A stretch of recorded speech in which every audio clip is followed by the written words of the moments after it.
Hey everyone, welcome. Today is Friday, October 17th, 2025, and this is the Daily AI Show Live. We are live streaming and recording this at 7 a.m. Pacific, 10 a.m. Eastern, and with me in the studio is Andy Halliday and Brian Masseri.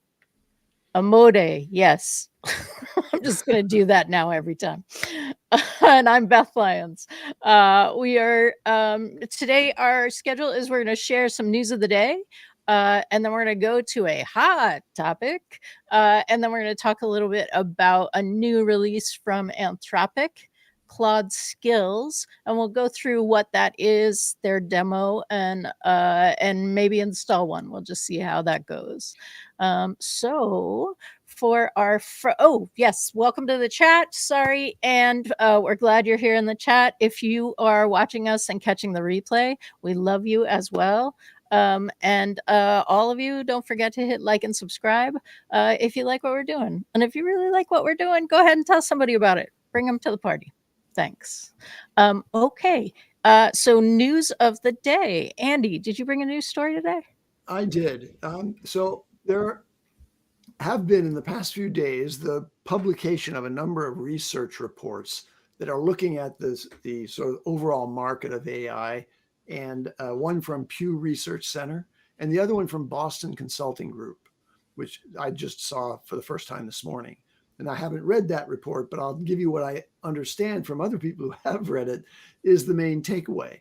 It's that yes, as the other reports have shown, in enterprise, there's a very large percentage, like in the 95% range, of ineffective sort of dabbling uses of AI.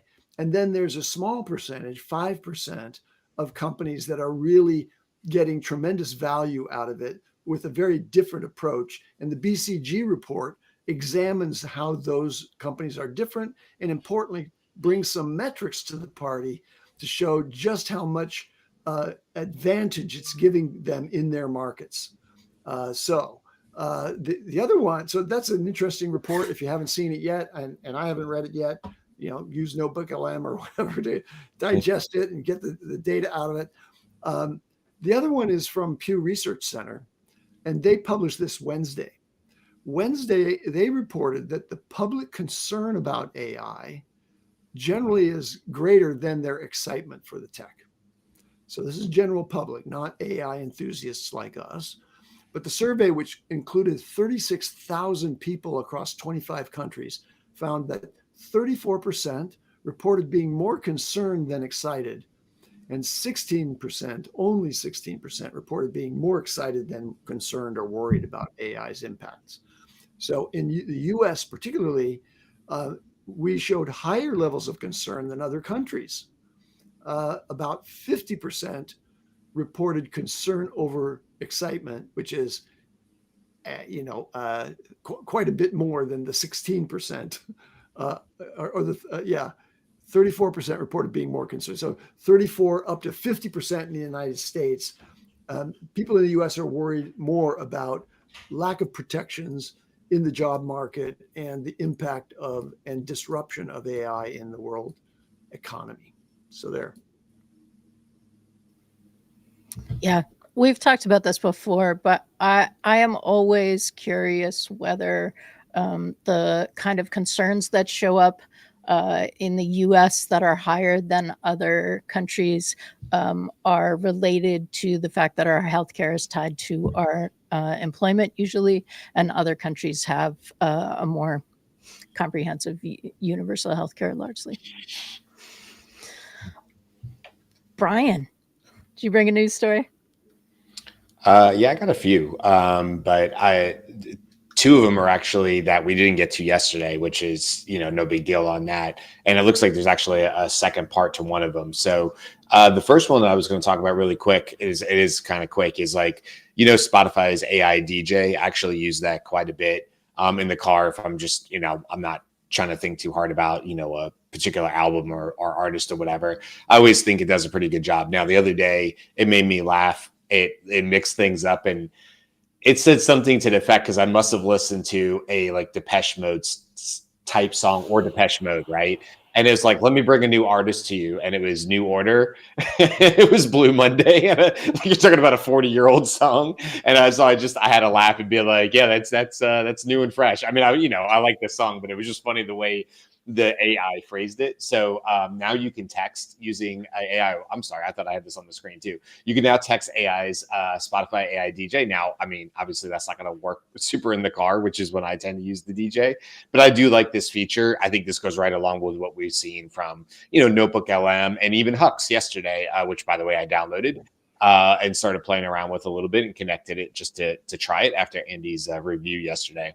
But the idea of being able to interrupt, I think, is really important, and being able to either do that through vocally or through text, I think is a good feature, and it's something that should be in there, because there's times where you want to be able to do that. You want to sway the DJ, not trying to rhyme there, but that's essentially what you're trying to do. Now, there happened to be another Spotify announcement, so I thought I'd just bring these both together really quick.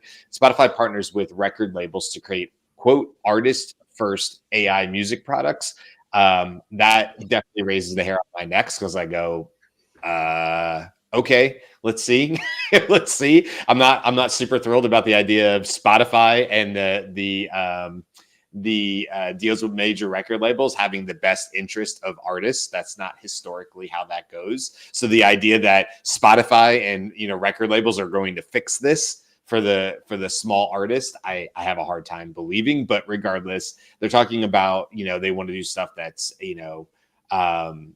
uses responsible AI. That's a quote.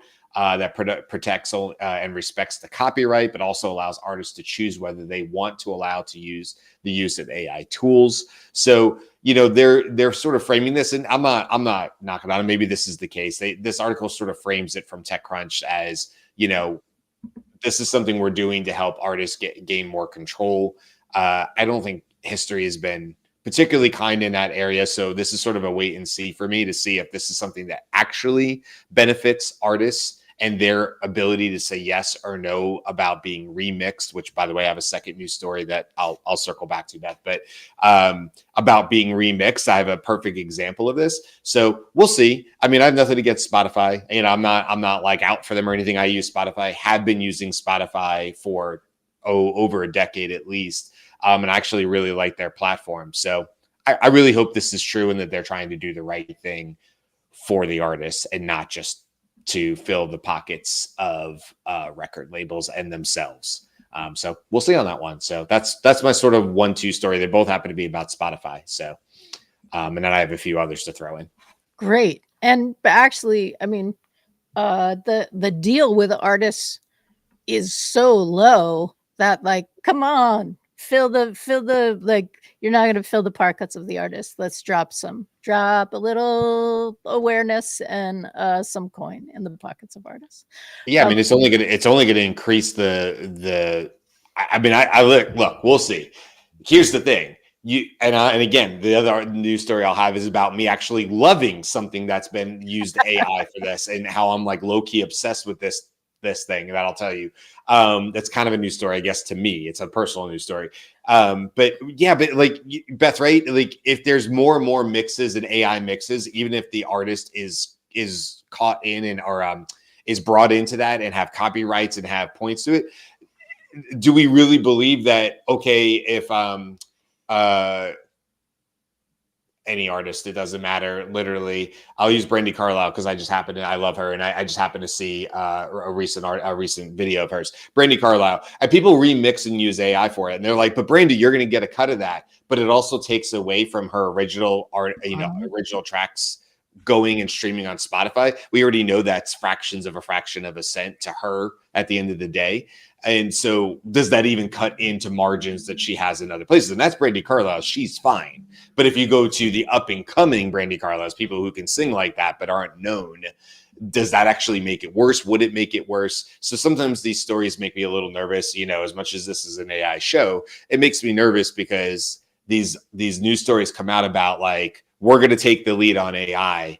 And what I really think is, like, not to beat a dead horse here, but it's like, what I really ultimately it ends up being is beating down on the people who don't have the larger voice and the abilities, right? So I mean, Deep breath on this one. I hope things go the right way, but I am concerned. yeah. And the other thing that I would say, and maybe this is a hot topic or something we talk about later, but it strikes me how similar it is to YouTube's remixes, but the business models behind them are different. It's great to remix a YouTube channel's videos because it leads to more exposure, and you don't get paid on YouTube until you reach a certain level.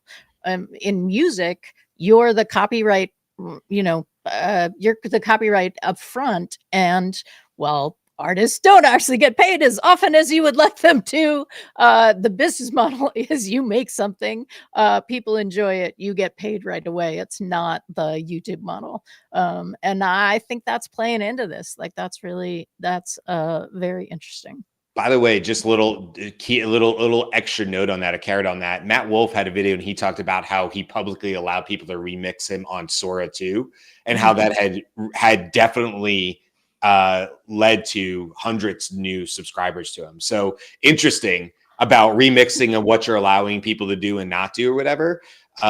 Anyway, it's a totally different sort of news story, but like I wanted to bring that up because you were just talking about getting like compensation some way. Like whether it was his intent or not, he's gotten actually increased views and more people have found him because he's allowed people publicly to work with his likeness on Sora 2. So interesting world out there. Anyway, sorry. Very interesting world. Okay. My news story, actually I have a couple also, but the first one that I'll go to is our friends at Sakana. Sakana AI, a Japanese frontier model company in Japan. One of the research programmers, I believe,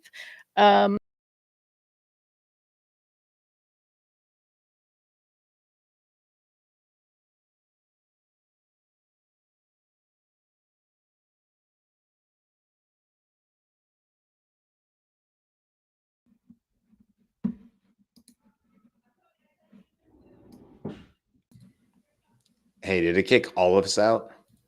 Yeah. oh, I don't know.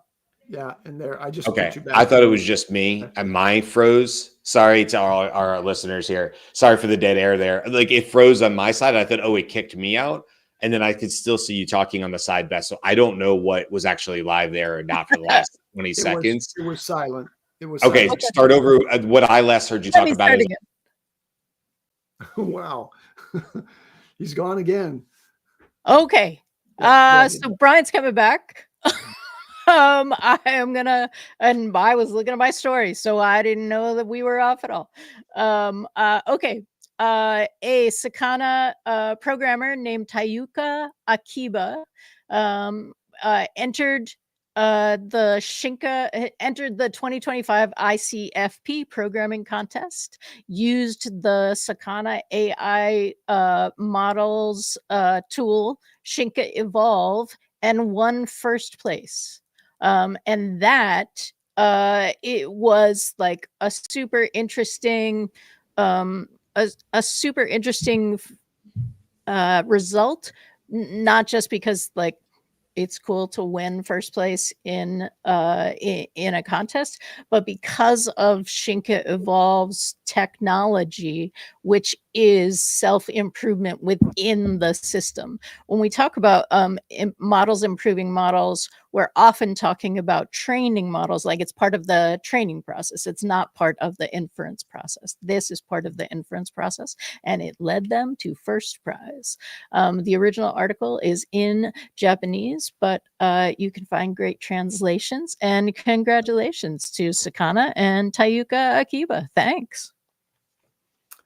All right, let me jump in with a couple of AI and science stories. The first one has to do with a collaboration between Yale University and Google DeepMind. And the DeepMind researchers built a 27 billion parameter foundation model for single cell analysis. Okay, it was based on the Gemma model line.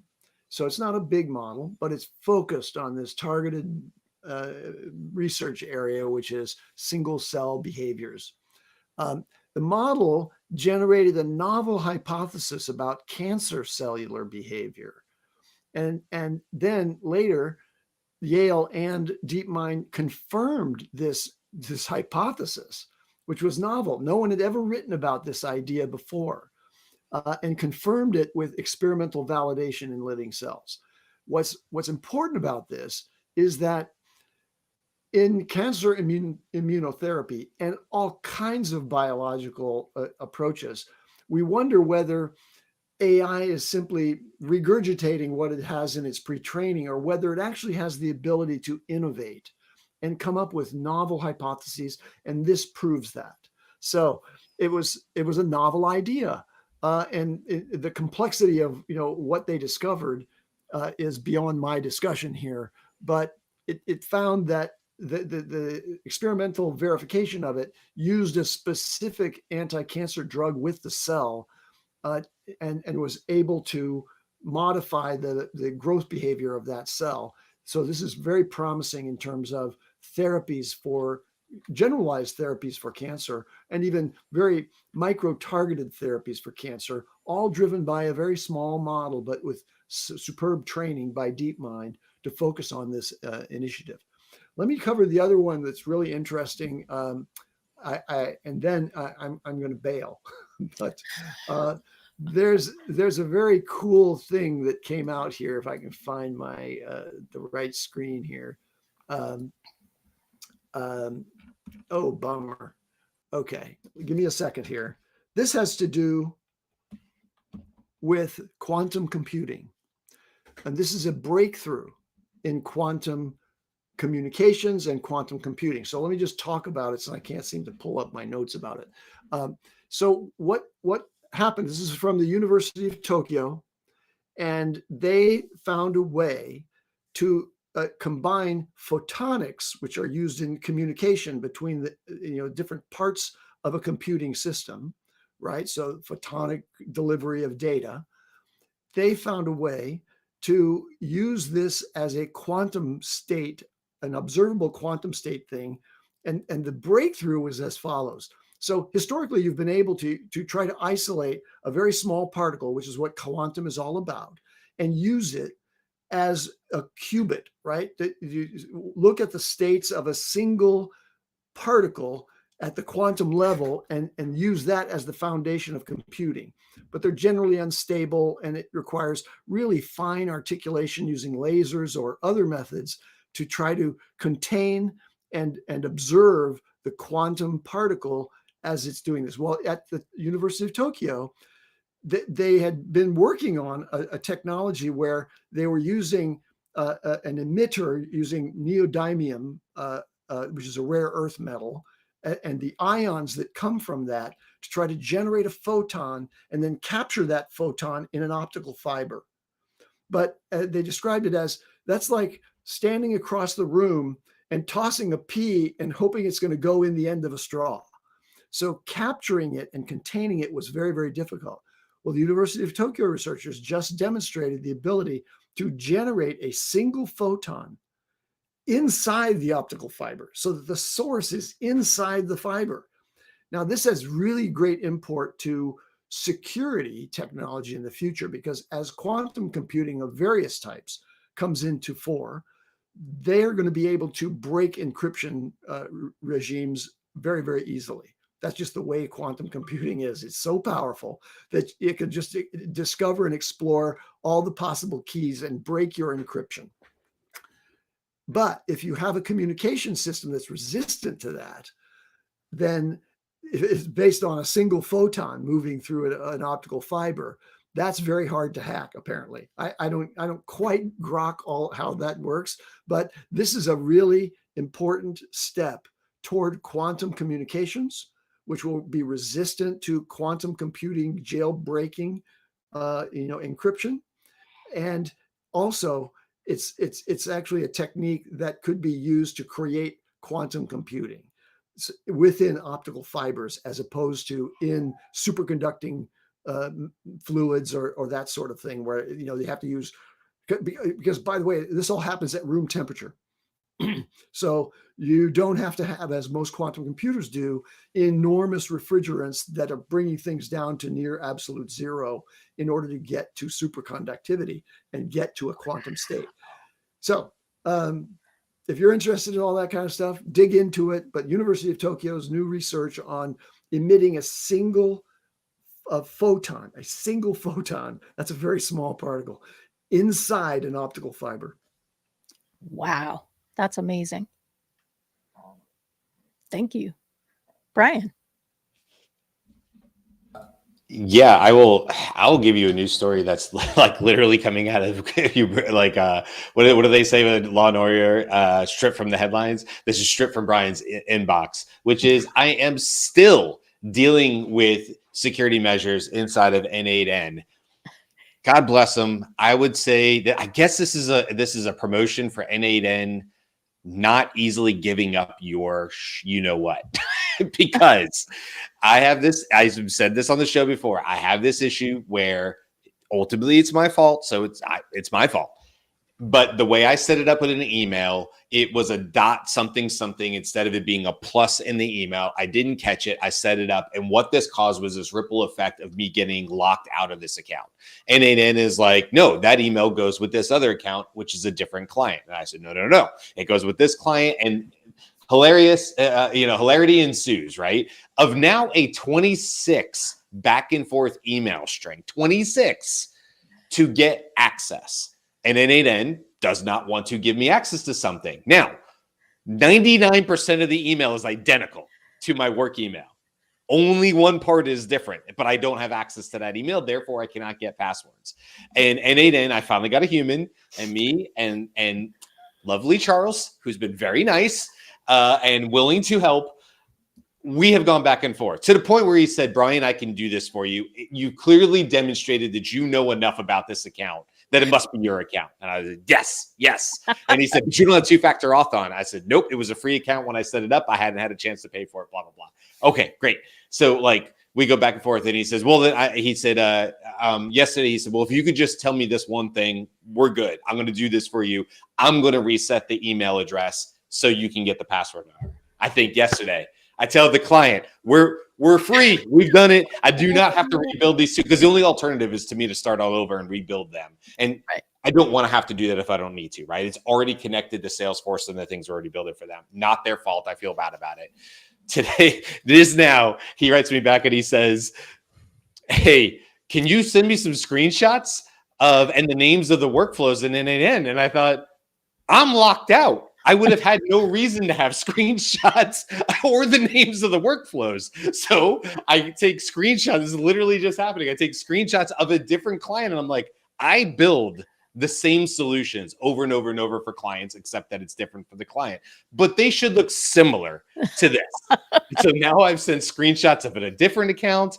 I'm like, I don't have screenshots. Why would I have screenshots of the first client's account? That's not something I would have thought to do, you know? Anyway, as frustrating as this all is for me, and I do believe that me and Charles are getting close. He keeps stringing me along, that me and Charles are close to getting a solution here.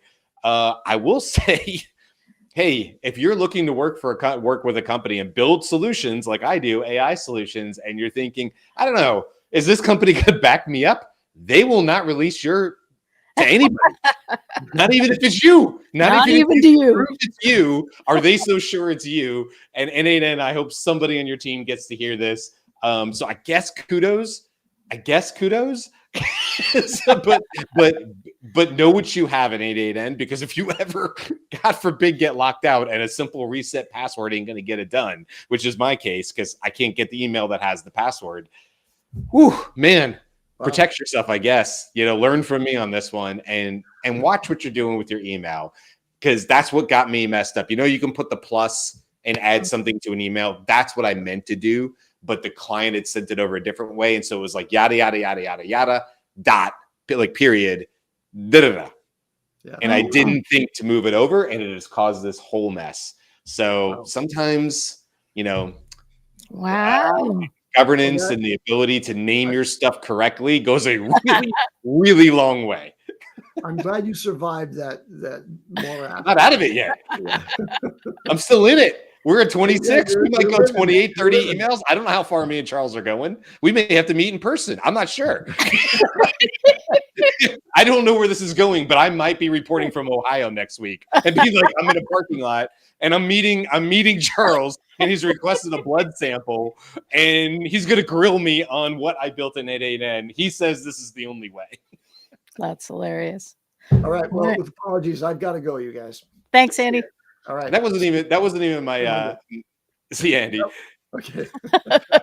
Let me get to my actual story that I want to share really quick. But sorry, because I know there's, but it's like literally what's going on in my life, and sometimes you just got to share. It is AI. It's just the life and times of Brian, the life of Brian, as we say, right? So the one I did want to share, and I'm almost worried to share my screen again because I got totally kicked out earlier on top of everything else with this show.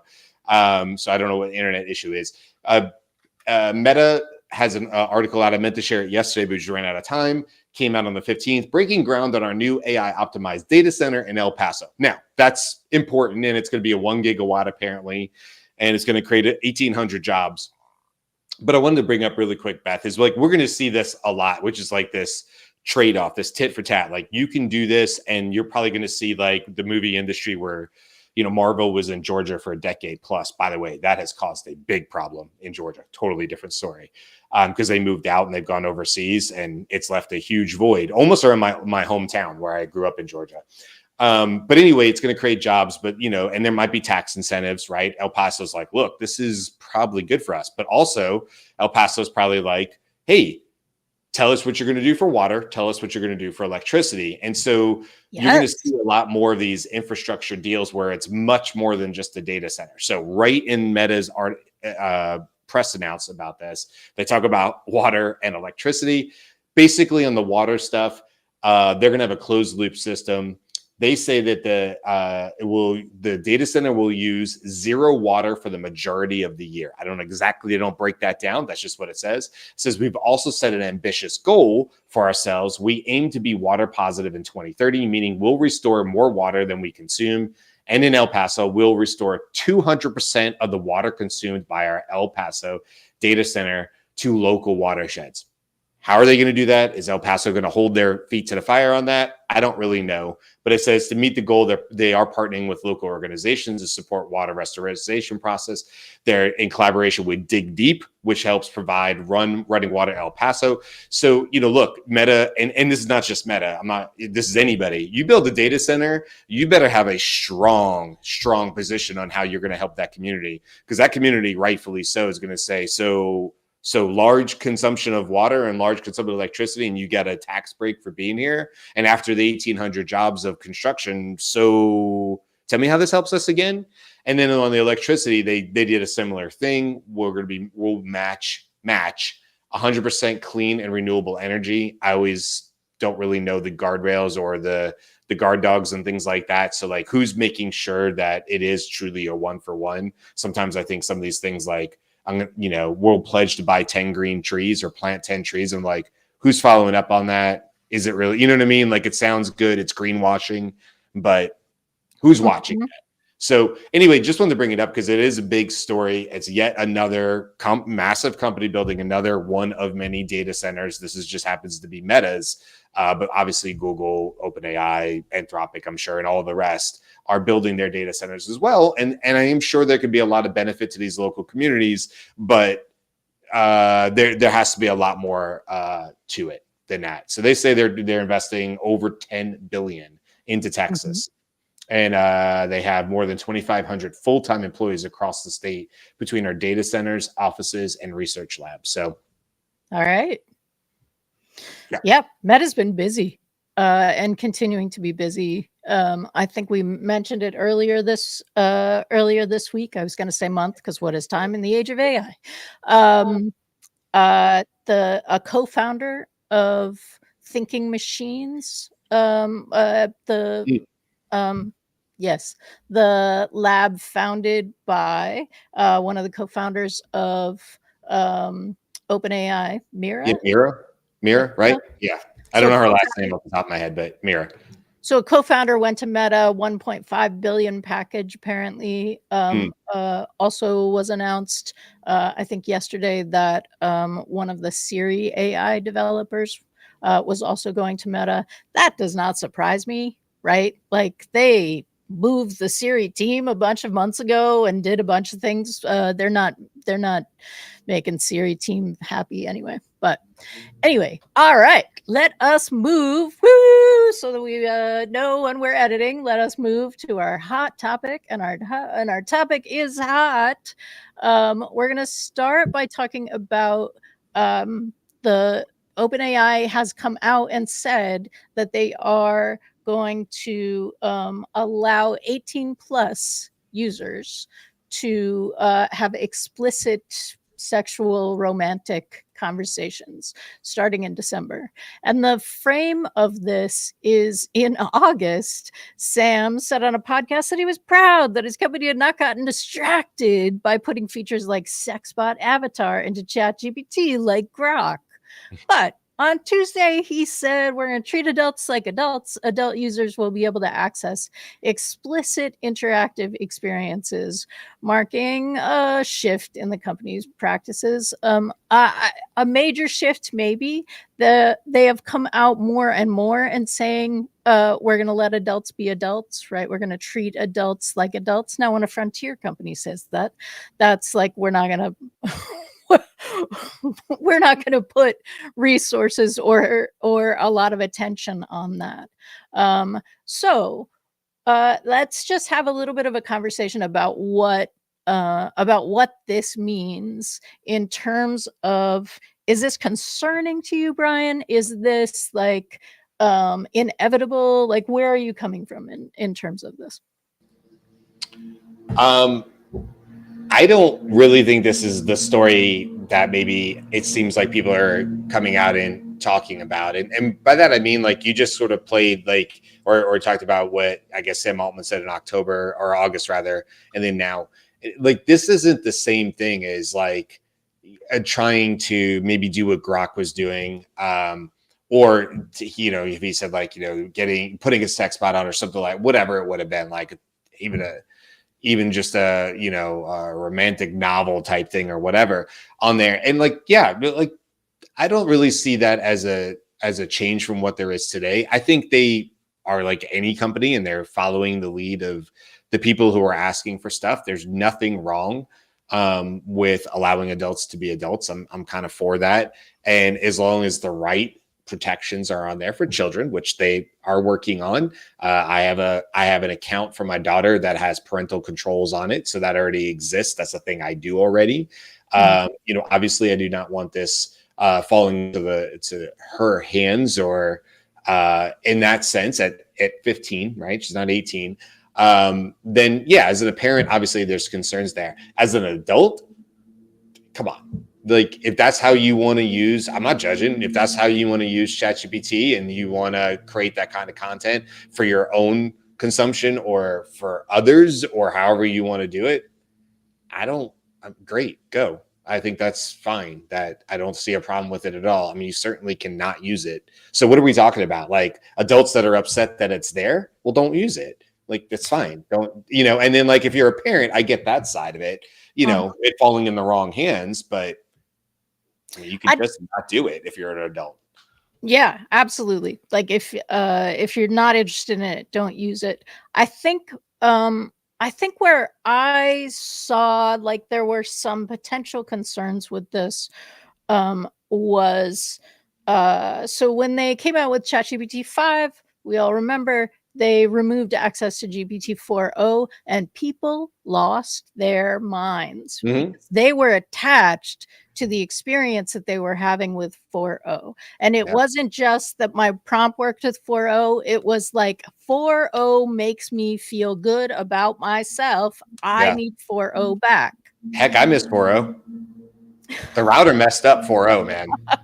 I'm not a fan of the router. It has nothing to do with the that was creating, again, not judging, don't care if people do or don't. I wasn't personally creating that kind of content, and what didn't feel like it was because I had a connection. But even as a general business user of it, like I miss the way 4.0 interacted with me for sure. Well, you can go to it. It's just not as easy as the Right. router. Yeah. It's just not the default. But for me, like the reaction that people had for having access to 4.0 and then losing access to 4.0, you know, oh, let's add sex to that and see if that's like see let's just heighten that. Let's just turn up the temperature in that, I think. And for me it was interesting that none of that was mentioned, right? So we've already seen an attachment happen. We're going to open up, which I guess really just means we're not going to we're not going to we're going to remove a guardrail if there is one that says, I'm sorry, I can't engage in that kind of content with you.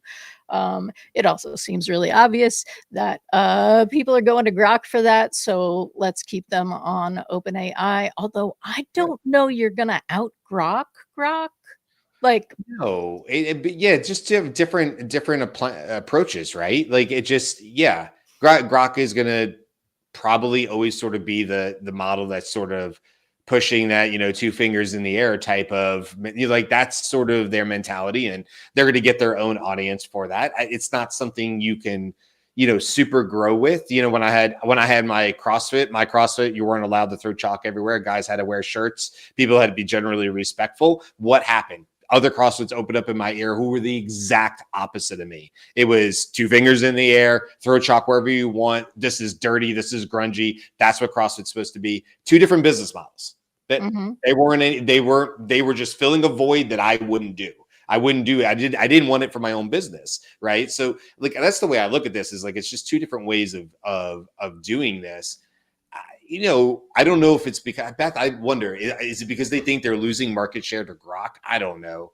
I think that they haven't really had maybe up till now, we'll find out, I guess, whether they've had the right security measures in place to roll this out before now. If you notice, they have a lot of things now. Like, for instance, if my child starts having negative thoughts or things lead a certain way, not only will it stop her, allegedly, I haven't seen this happen, obviously, not only should it stop my daughter in the conversation, it emails me as the parent of her thing. That didn't exist 3 months ago. I mean, that's very, very new. Now, I think some testing needs to go out and stuff like that. But like, again, now that those all those markers are in place and those security measures are potentially in place, or they're saying they're in place, that should open up the ability now. Versus 6 months ago, how could you have done this? There wasn't the security measures to stop somebody who was above or below age from seeing this content. So how were you going to enforce it? So I don't know. I don't know if there's a big enough, if it's a big enough story, but maybe I'm missing something. I'm not sure. I think it's less about the story and more about the questions that it raises. So it's not like, oh wow, this is something that is like massive news, but it does bring up questions. And for me, I mean, you obviously are more directly related to a child than I am, Sure. but as far as I can tell, since age, we can go back decades.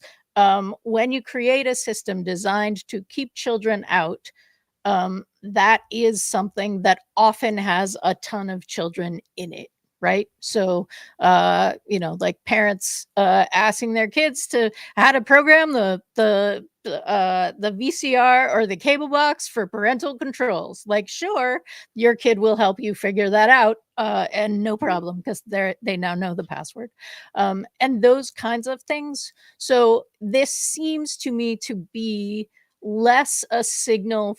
I'm reading it as less a signal that they're going to do something and more a signal that they're going to take hands off, very much like what they did with Sora, right? Like, hey, if you would like your likeness not to be used, you can contact us and let us know. But we're not going to police it up front. This seems to me to be like, all right, we asked. They said that they were under 18, so we have that data in their thing. And then we're not going to do anything on top of that. And look, here's the other part of it too, Beth, that I don't think we are talking about, is like, you, me, I mean, you may be a little bit more, two country perspective on this, whereas mine is just the United States. But I've traveled, I've lived around the world. I've spent time in other areas of the world, and let's be honest, some are a little bit more buttoned up than us, and a lot are a lot less buttoned up. I mean, Yes. there is a very famous, I cannot talk about it too much on this show, but there's a very famous, I want to say Swedish or Danish type commercial. It's, I believe, IKEA, and it's one thing. It's just a single shot of a kid laughing in the background and one thing vibrating on the floor. And the gist of it is, find other toys for your kids that IKEA has it. It was like an IKEA commercial. Now, of course, that would never, ever, ever air in the United States. My point to it is, though, there's plenty of places that I think are just like shrugging at this and going, yes. So Right. if it's, maybe it's the questions you're bringing up. Here's the other thing too, Beth, is like data leaks. We already know because we just saw it. We just talked about the news story the other day. Actually, I think you were off, but we were talking about the news story that you shared about the Palisades fire and the guy they arrested, right? And they were able to go into his ChatGPT thread. So that part's a little iffy. You're using your account and you're having these conversations. And I would imagine if you're using it for those reasons, it's private and it's not something you're looking, unless you're writing erotica for the masses. Right. It may not be something you want to get out there. And so I would be more concerned with not necessarily like should it or shouldn't exist, but like if you do use it in that way, how secure are you and how comfortable are you that this will never ever see the light of day? And I think Andy said the other day, oh, I don't ever use ChatGPT without just assuming all of it could come out one day and be used, and that's just a better way for him to look at it. So could be confusing, could be troubling, teenagers, things like that, and all of a sudden somebody's doing something fairly innocent and age appropriate, lusting after a boy or girl in high school, whatever, and they're using ChatGPT this way. And then something gets out or whatever. And of course that could be really detrimental. So right. There's a lot here for sure. There definitely is. And actually your reference to the other countries makes me think, because I have not heard of this, but I know that other countries look at us and are like, we don't really mind nudity or references to sex, but we don't have as much violence on our TVs as you, right? Like that, we say that should be reduced. And I have not seen this conversation, whether this comes out, that it is also related to violence, right? Because if you're gonna have that kind of conversation, are you just pulling back the guardrails from all of it? And I haven't heard about it recently. I remember about a year ago, there was someone who was talking about using ChatGPT to write a script for their horror film or something, right? So they were going back and forth, and they kept hitting up against ChatGPT guardrails of like, no, we're not going to have this conversation with you. Yeah. And if I remember correctly, the answer to that was go to Grok, which is kind of just tell you whatever, anything you want, right? Yeah. So I don't think I'm calling my wife out to anything that she wouldn't say publicly. But my wife loves a good vampire novel. If you were going, all I will say is if you were setting out to write a good vampire novel, you'd have to have an AI that was flexible, right? with your writing style. So anyway, this is my wife. I'm not calling my wife out. My wife loves a good vampire book and loves a good vampire movie. And I would just imagine with those kind of books, you would have to, you'd have to probably use Grok or something like that, I suppose, or maybe this newer version of it. So. Yeah. I love all the comments, by the way. I love this one. Hold on 1 second. Gareth says, I saw a side eye starting, Beth. I like that people are watching us. I don't know what that was in reference to or what I was saying, but like if it was just a little bit of a turn of a head, and somebody was like, ooh, Beth's giving him side eye. You said to country. And Gareth said, is he calling her a farmer? And I was like, oh yes, I also thought I'm too country, but that is Number 2. Yeah, not two. Yeah, no, I was referring to Canada and the United States, Yes. which I know you Thank have ties to both of those. So I was trying to give you the benefit of the doubt of saying one of us has a singular company view and the other has perhaps two. Is what I was trying to say. I totally got it. And Gareth Two is country, saying, though. Yeah. Gareth is saying the person that I remember was having that is in fact Gareth. Oh, So yay. There we go. it's like it's me. I'm the one. All right. So our last segment, is So for people who are listening to this, I am waving my hands and making a different noise so that it's a little easier to see visually. If Yeah, we're gonna get better at when we're that. adding, when we're editing, we are eventually just gonna have a screen and probably a little sound because that's better than me just making noises. But there it is. So recently, yesterday, I think, Claude came out with Claude Skills. Mhm. And Claude Skills are basically what Claude has had in Claude Code, right? It's essentially the slash feature, and then you can create a description of a skill in Markdown. And so we thought we'd just go quick into it in case people haven't had a chance to see. And we would love to know what kind of skills you've got. So we're just going to do a quick highlight of this, and then we'll wrap up because I see our time, Brian. All right. Yeah. So I am. TMUNAN. Sorry. I'm just thinking I'm the problem. You know, like Garrett's like, it's me, I'm the problem. I'm like, I feel the same way. I'm the problem. We're running the way we are on this show right now. All right. So I think you all are seeing my Claude. If you want to turn skills on, you're going to go down to your little initials here, and you're going to go to settings. And I am in settings. Settings has a couple of tabs. We're going to go to the page of capabilities. And capabilities is going to give you your memory, your experimental, and then you come down to skills. And you can turn on skills, brand guidelines, canvas design, internal comms. There are things that you can set with that, and skill creator. This is also the MCP builder that they've had again in the console, their back end. And so they're just bringing this stuff into the front end. And if you go to the skill creator, you can turn it on. You can try it in chat, and it automatically is going to start that. I am going to say, because we do a lot of Slack, and because it's really good to demonstrate new skills with information that has no actual business value at all, we're going to turn on the Slack GIF creator, and there we go. Let's see. And that's as easy as it is. So it's going to think about it. It's going to create something. It's going to reveal way too much about me, I believe. I should have thought about that.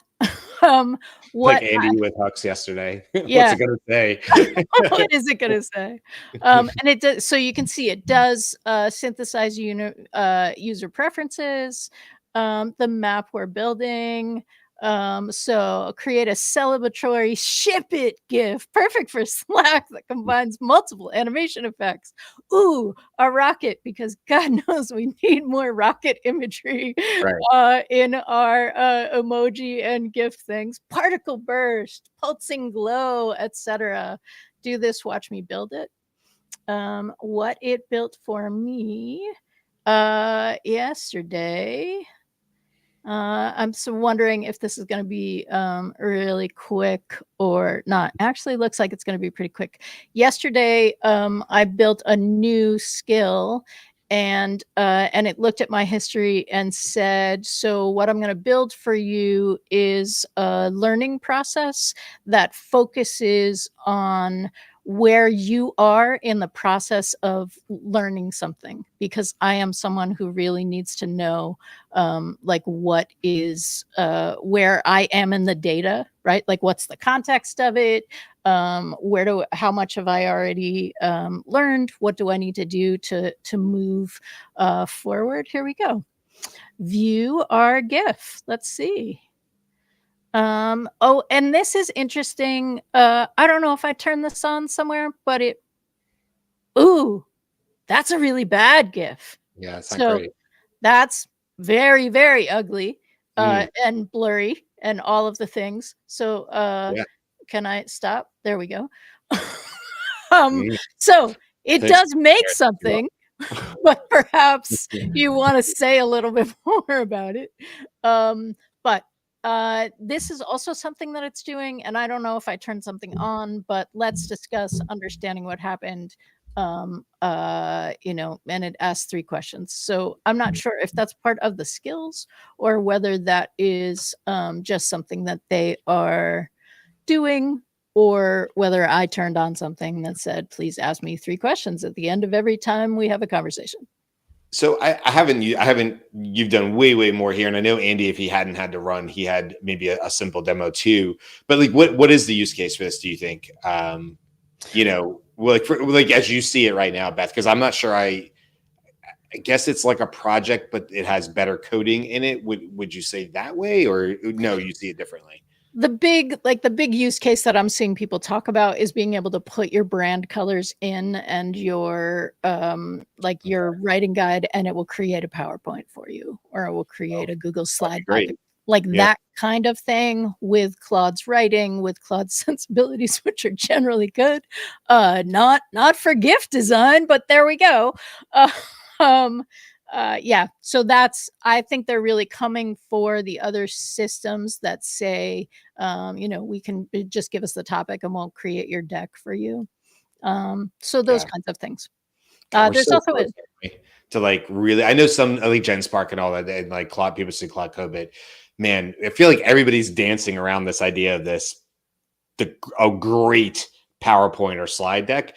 We've got to be close. Somebody is going to crush that, I think, before the end of this year, where it's like, yeah, no, just give it your brand guidelines, and maybe show us a deck that you've built before, and we'll create all the nano banana imagery like we saw, like, because I mean that's what I'm saying, like you see it and you're like, oh, they're doing it inside a Notebook LM. Oh, okay, that's kind of it. And then Karl shows GenSpark and I'm like, geez, those are really good. And then you talk about this and I'm like, somebody has got to be the one that, like, I don't know, I guess my money's on Google. God, I'm gonna say Google's gonna figure it out first, but maybe I'm wrong on that. I don't know. I'm expecting somebody to crush this soon.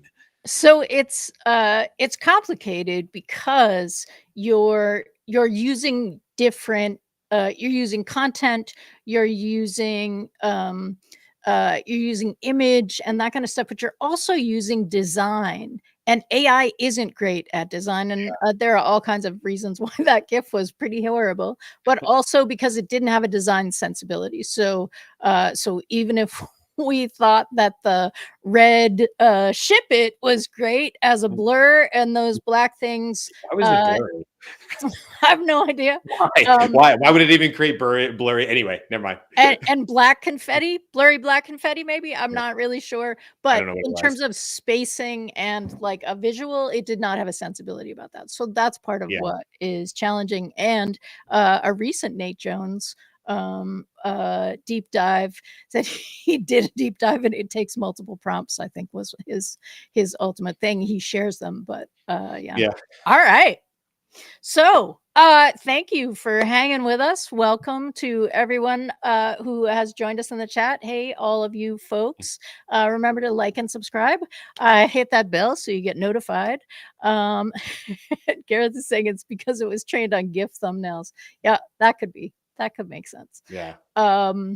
So, today is Friday. Tomorrow is Saturday. The Conundrum is going to come out. Brian, do you want to preview that? I can't preview it because I haven't started it. So I'm sure it'll be amazing, but I can literally tell you as of this live recording, I do not know what the Conundrum is going to be. It's been a very busy week, and I've been out sick a little bit too, so it's been a little tougher. But yeah, there'll be one. But we'll all be surprised tomorrow when we hear it.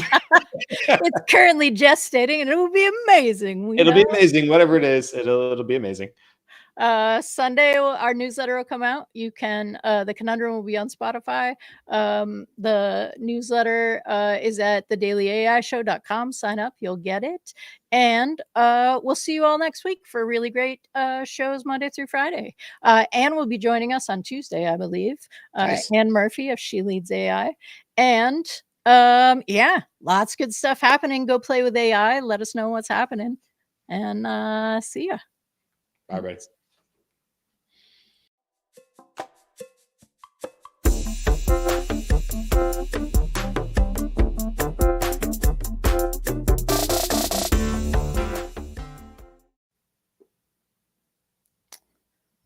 End stream. Ooh, after show. Hey, everybody. All right, I'm going to end the stream. After show, buy a lottery ticket. Maybe it's lucky.